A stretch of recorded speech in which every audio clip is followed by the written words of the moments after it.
छतरपुर जिला मुख्यालय में डॉक्टर श्वेता गर्ग का मानवीय चेहरा प्रकाश में आया है। उदारता और मानवीयता की मिसाल पेश करते हुए डॉक्टर श्वेता गर्ग ने आर्थिक रूप से टूट चुके मरीज का इलाज किया, वरन उसका प्राइवेट पैथोलॉजी में मुफ्त में जांच भी कराई। महिला चिकित्सक की इस मानवीय पहल के बाद जिंदगी और मौत के दोराहे पर खड़े मरीज के जीवन में उम्मीद की किरण जगा दी है। परिजनों महिला चिकित्सक का आभार जता रहे हैं तो जिले में भी उनकी कार्यशैली की प्रशंसा हो रही है। बक्सवाहा निवासी सीताराम अहरवाल 26 वर्ष गंभीर बीमारी से पीड़ित था। उसके शरीर में अक्सर खून की कमी हो जाती थी। शरीर में लगातार ब्लड चढ़ने की स्थिति में सीताराम का परिवार तंगहाल हो चुका था। जमीन बिक चुकी थी और मकान भी बिकने की कगार पर था। सीताराम के परिवारजनों ने डॉक्टर श्वेता गर्ग को अपनी स्थिति से अवगत कराया तो डॉक्टर गर्ग ने पुनः सीताराम के टेस्ट कराए और अब महिला चिकित्सक की निगरानी में जिला अस्पताल में मेल वार्ड में सीताराम का इलाज चल रहा है। महिला चिकित्सक डॉक्टर श्वेता गर्ग की मानवीयता से ओतप्रोत इस कार्यशैली की समूचे जिले में सराहना की जा रही है। कहाँ से आए? बस को आ क्या हो गया? तो क्या समस्या है? बीमा तो लड़का हैं? बीमा तो लड़का अच्छा, तो अब ठीक है? अब ठीक हो गया। कैसे ठीक हुआ? मैडम सर है थे, उन्होंने जांच नहीं कर, ठीक हो गया। तो क्या कहना चाहोगे मैडम के लिए आप? धन्यवाद है उन्होंने। क्या नाम है भैया? सीताराम है बक्सवाहा। क्या हो गया था आपको? हमारा ब्लड कम होता है, हमको कुछ मालूम नहीं चलता कहाँ पर जाता है, कोई हमको कोई प्रूफ नहीं मिल रहा कहाँ पर जाता है। हम बक्सवाहा से छतरपुर आए, हमको मैडम जी मिली, मैडम से हमारी मुलाकात हुई। मैडम जी ने हमारा इलाज उनने अपने खर्च से भी करवाया और हमारा इलाज की बोल ली है जानकारी के। जी मैडम, क्या नाम है? मेरा नाम है डॉक्टर श्वेता गर्ग। ये सीताराम का जो केस आपने डायग्नोस किया है उसके बारे में आप क्या जानकारी देना चाहते हैं? सीताराम एक 26 साल का लड़का था जो कि मेरे पास बक्सवाहा से आया था। तो वो मुझे ये बता रहा था कि उसका पिछले 2 सालों से अचानक से खून कम होने लगा। उसने मुझे ये भी बताया कि उसको 2 सालों में 60 बार ब्लड ट्रांसफ्यूजन भी हो चुका है। वो पिछले 2 साल से कहीं ट्रीटमेंट भी ले रहा था। तो मैंने उसकी पूरी फाइल्स, पुरानी फाइल्स मैंने बहुत अच्छे से स्टडी करी।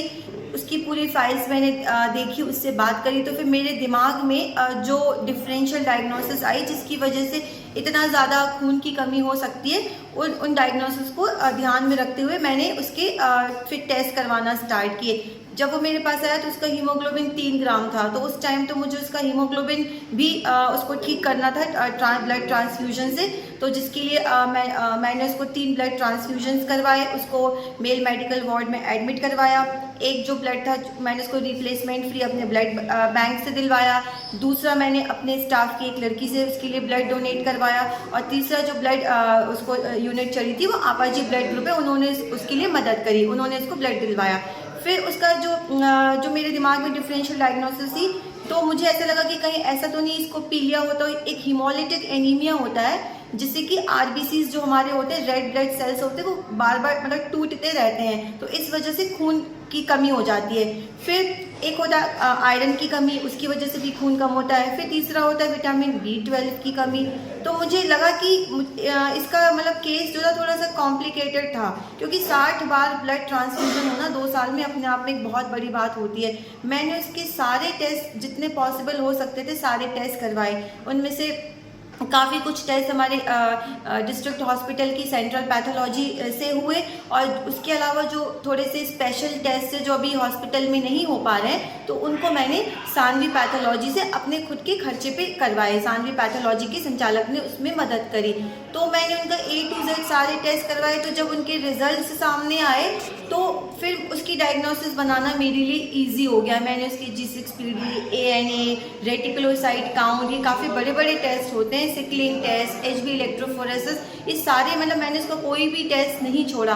तो मैंने उसके टेस्ट रिपोर्ट्स आए, उसमें देखा ऑब्वियसली हीमोग्लोबिन तो उसका कम था ही, तो ब्लड पिक्चर मुझे उस हिसाब से उसकी मिली।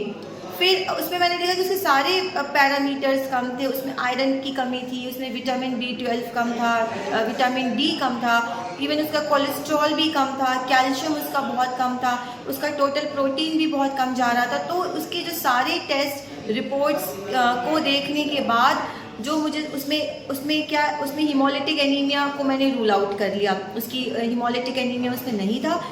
एक्चुअली उसके साथ हो ये रहा था, इसको हम बोलते हैं मैल एब्जॉर्प्शन सिंड्रोम। मैल एब्जॉर्प्शन सिंड्रोम ये एक ऐसी बीमारी होती है जो हमारे स्मॉल इंटेस्टाइन, क्योंकि जो हम खाना खाते हैं उनमें जो न्यूट्रिएंट्स होते हैं, मिनरल्स होते हैं, विटामिन्स होते हैं, वो सारे के सारे काफ़ी सारे स्मॉल इंटेस्टाइन में एब्जॉर्ब होते हैं। अगर वहीं से हमारे बॉडी में एब्जॉर्प्शन में कोई फॉल्ट आ जाता है तो फिर हमारे शरीर में सारे न्यूट्रिएंट्स की कमी हो जाती है।